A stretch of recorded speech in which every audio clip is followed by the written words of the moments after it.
Woo! Welcome back to the Artefactors Union. I'm your host and foreman, Douglas Scoundrels. Today we are assembling the Method to Madness box. The title box from Malifaux 3rd edition. I don't have, I think, either of these masters in their new 4th edition box. So we're just going to keep doing 3rd edition boxes until we get in some more 4th edition ones, which I think I've done most of them already, or at least their exact 4th edition counterpart. Anyways, box only contains 3 miniatures, 2 titled masters. This is Wong, the Enchanter, and Professor von Schtook, Stargazer, and their shared model, the backup system, which I believe is now just a totem for Professor von Schtook in 4th edition. But still, those are our 3 models. That's their artwork. Oranges on the back. All of them looking relatively complex. I snuck a peek at the instructions, and they are pretty detailed for late edition, 3rd edition miniatures. So we're going to need to do some work with these guys. All right, so those are our renders. Now let's look at the sprues. All right, here is singular sprue, 1 sprue. Looks like Wong is sporting 10 bits. And Professor von Schtook is 9 bits on a considerably smaller sprue, so that's mildly scary. That guy's going to be a worry. Then our backup assistant sitting with, looks like 6 and a teeny tiny wrench. So I can already notice some pain points. But let's go ahead and look at the instructions for Wong, the Enchanter, first, and then we'll go over our build order. For our Wong, I'll start by grabbing the 2 halves of the body and putting them together, and then we're going to do the head first, just because the head's kind of complicated. So we'll grab the back of the head, the middle, attach that to the body, then the middle part of the head, attach that to the back of the head, and then the face and beard, which has this nice groove for it on the front of the body. After that, we can go ahead and do the left arm, the right arm, the right hand. Then we'll combine the box and the magical effect together and see how those attach to the body, or if they attach to it at all. Alright, so let's start with F5 and F6. Okay, F5, the back of the body. Now let's add F6, the front of the body. Okay, same looks really good. Next is going to be F10, the back of the head, which has a pill-shaped connection that is going to go right here on this pill-shaped connection, as well as along the attached to the back of the collar. That connection point you can see right there. There's the pill shape. Okay, F5, the back of the body. Now let's add F6, the front of the body. Okay, same looks really good. Next is going to be F10, the back of the head, which has a pill-shaped connection that is going to go right here on this pill-shaped connection, as well as along the attached to the back of the collar. That connection point you can see right there. There's the pill shape. Okay, there's the back of the head, or the hood. I guess we could just say it's the hood. There's a nice seam along the neck that will tell you if it's in there correctly or not. So this looks kind of perilous, kind of awkward, but it fits in there relatively snugly. Okay, now let's do the part of the face that doesn't contain the actual, the middle part of the head, whatever you want to call it. And I realize there is a bit of a labeling issue with the sprue, because as you can see, we have F8 and F9, and this isn't 2 bits.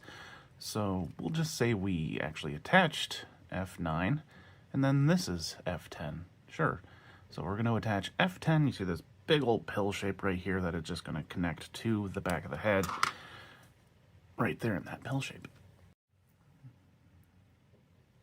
That went in just fine. So now we can do the actual face part and the beard, which looks like it's going to be F7, and it'll fit right along there. Also fit in real nice. This is going well so far. Alright, now let's grab F8, the left arm. I'm going to fit right into this shoulder socket. Okay, there it was.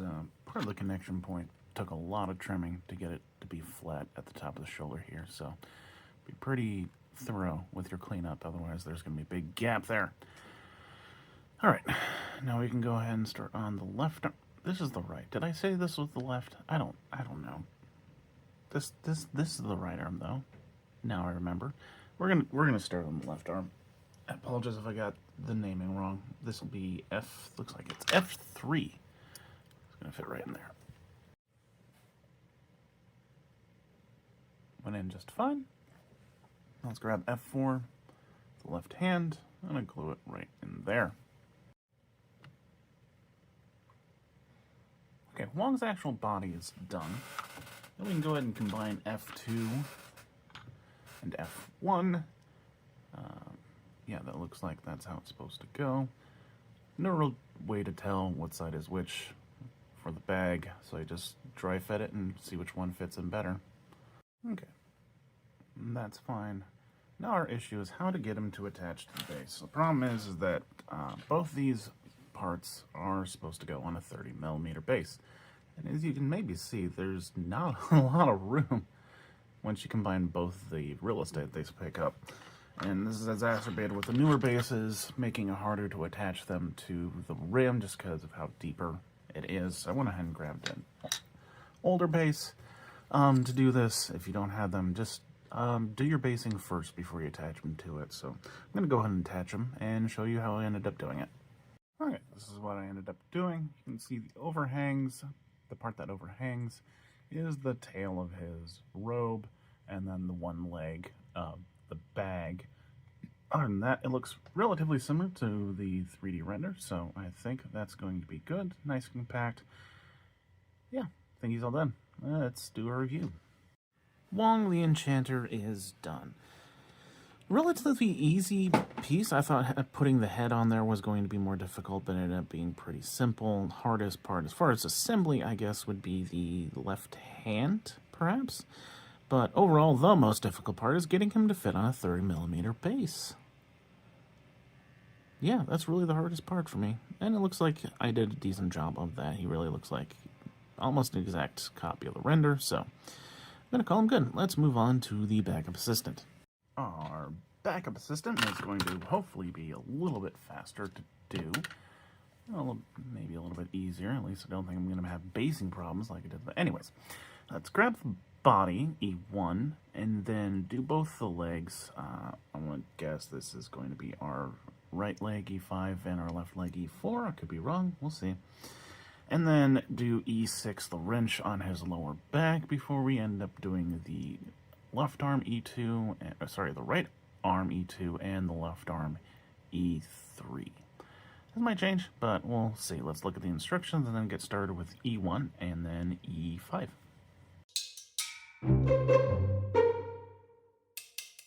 Okay, got the body. Now let's do E5. Goodness, never forgot what the number was. Right, E5. E5 is going to be our right leg. I did guess correctly. Let's do that first. Okay. Now E6, E4, goodness. E4, yep. Our left leg is going to go there, and he's like in mid-sprint, so it's going to be the one that's going backwards. And it also connects to the other leg, don't forget that. Okay, we're good with his legs. Now let's do this teeny tiny wrench that goes on his back. You can see the connection point there. There is a sort of bulbous part of the wrench in the middle. That'll go right there. But as far as which side is which, if you stare real close at it, and it might be easier. Yeah, it'd be easier if we flip it over, I think. If you stare real close at it, you'll notice that one of the heads has sort of a flatter part to it, and it's a bit thinner right there, right? Our connection point to his back is going to be right along this ridge, yes, I think it is, because that seems pretty darn flat to me. So I'm going to go ahead and attach that and confirm that, but this will be the one that will be sticking up into the air. There we go. I was right. Yay me. Alright, this is what it looks like. You can see the connection point there. Turn it this way. Just be very careful because it is quite a small piece. Pretty easy to lose. Alright, our last two bits going to be the arms and the big old crate he's carrying. I believe I said we'd start with our right arm, which is going to go ahead and be E2 and attach right there. Right arm is just fine. Angle might be a little off, not sure. It's not that solid of a connection point, but it'll be solidified once we add the left arm, which will connect here on the shoulder and as well as here on the crate. That is E3 and our last bit. So let's add that now. Connection looks great. All right, let's put him on the 30. He's done. The backup assistant is done. Simpler than Wong, yes. That wrench was a little difficult just because it's just a small piece, and figuring out exactly how it's supposed to fit on his back was all the difficulty of the model. Everything else was quite simple, so probably the easiest model in this box, but let's see what Von Schtook has to say about that. For Von Schtook, Stargazer. I'm going to do this in two parts. We're going to build Von Schtook himself and then the telescope and then combine the two of them. So for Von Schtook, we'll grab his body and then do the rest of his lab coat in the front and his legs and then his head. And then we will grab the body of the telescope zombie, attach the actual telescope to it, followed by the zombie's right arm, it looks like, and this sort of circle viewing thing that goes on the very front of the telescope. I just realized we also forgot Von Schtook's left arm. I apologize, so we'll add that to Von Schtook as well. But once we're done with this piece, which is the last piece of the zombie, we can then connect it to Von Schtook via the right arm. So, let's look at the instructions and then grab C5 and C6 first. Alright, C5, now let's add C6 right there. Goes on just fine. Next will be C9, the legs, which will jam in there, and if I got it wrong and they should have gone in first, then we can just pry this guy off a little bit. Okay, those were easy enough to get in, just maybe needed to put them in at an angle and then twist. But legs are in. Okay, doke, let's go ahead and do that left arm I forgot about before. That number is C7. I'm gonna go right there. There we go. Oh, that was kind of hard to fit in there, in all honesty. And I think once we put the head in, we'll be able to figure out if the hand is at the correct angle or not. So let's go ahead and do the head next. I believe that's C1. Yep, C1. Alright, there we go. Doesn't look like the hand's going to be touching him, so should be fine. Okay, let's set his old butt down and get started on our zombie. So let's first grab